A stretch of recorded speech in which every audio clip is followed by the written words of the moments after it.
Aceh di bawah bayang oligarki. Aceh, tanah para pejuang, dulu berdiri tegak, kini kian bimbang. Di atas darah syuhada yang tumpah, oligarki merayap diam-diam, tanpa resah. Janji mulia saat damai dirajut, kini jadi alat janji yang surut. Pemimpin duduk di atas kursi empuk, sementara rakyat menunggu harapan yang rapuh.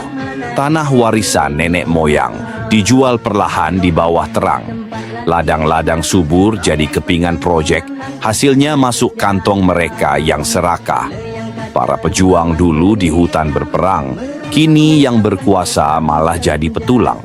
Mereka bukan lagi pejuang negeri, tapi pengejar tahta, haus materi. Oligarki merajalela dalam senyap.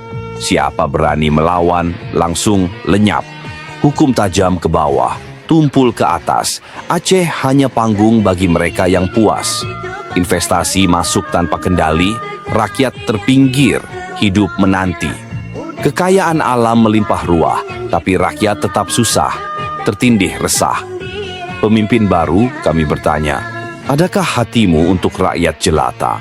Atau hanya boneka oligarki yang duduk manis, menikmati kuasa dalam senyum sinis?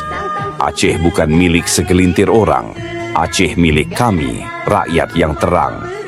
Bangkitlah, wahai pemuda Serambi, jangan biarkan negeri ini dijual lagi.